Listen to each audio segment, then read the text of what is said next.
Islam perpetually tries to anchor itself to the theological bedrock of Judaism and Christianity, loudly trumpeting its supposed Abrahamic lineage. But does this narrative withstand scrutiny? What if we can demonstrate that Islam's core theology contradicts basic Abrahamic traditions, specifically the critical issue of free will? To begin, let's examine an early biblical passage on free will and compare it with the Quran. In Genesis, we encounter the story of God creating all the wild animals and entrusting Adam with the task of naming them. This is one of the earliest biblical examples of humanity being granted the freedom to choose and decide. However, the Quran twists this story, and instead of the first human simply exercising choice, Adam's creation is framed within a cosmic argument between Allah and the angels. And when your Lord said to the angels, "Indeed, I will make upon the earth a successive authority," they said, "Will you place upon it one who causes corruption therein and sheds blood?" Allah said, "Indeed, I know that which you do not know." And he taught Adam the names, all of them. Then he showed them to the angels and said, "Inform me of the names of these, if you are truthful." They said, "Exalted are you. We have no knowledge except what you have taught us."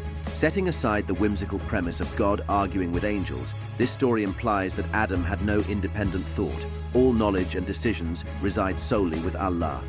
Following this account in the Quran, there is another brief tale involving Adam, this time retold by Muhammad himself.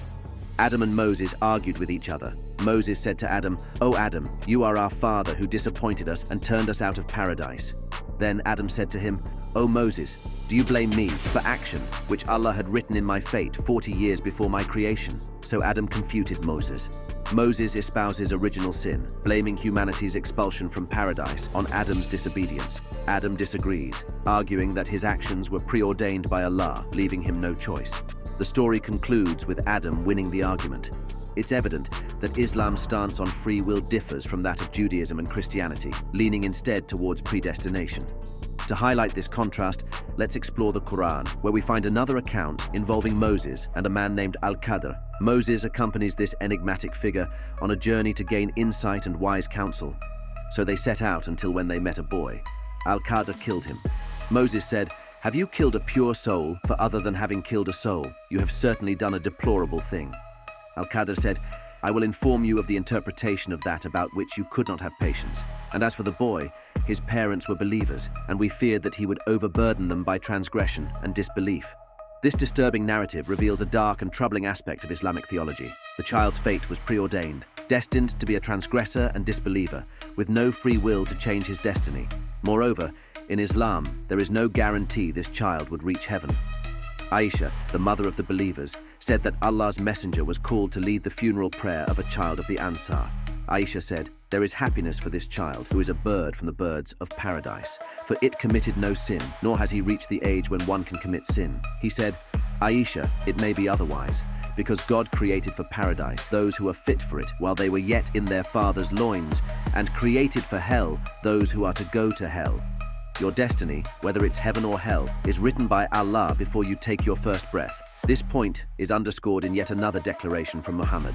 He explains that once a human is conceived and becomes a lump of flesh, Allah sends an angel to record the child's livelihood, death, deeds, fortune, and misfortune.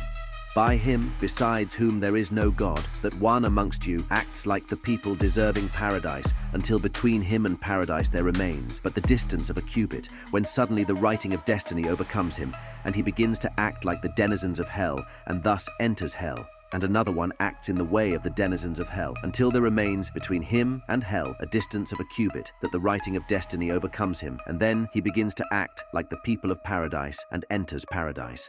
This explanation of the unseen is found in the Book of Destiny, and is echoed by numerous Islamic scholars, affirming the statement's credibility. But this assertion deals a severe blow to Islam's supposed acceptance of free will. It contends that every aspect of one's existence is written long before birth. To argue for free will in such a framework is futile, and therein lies a massive contradiction of Islam. The Quran affirms free will in some verses, yet intertwined with these are others that uphold predestination and Allah's will as the final decree. These perspectives defy any resolution, and this contradiction highlights that Islam fundamentally differs from Abrahamic beliefs, rejecting the freedom of choice and instead embracing slavery.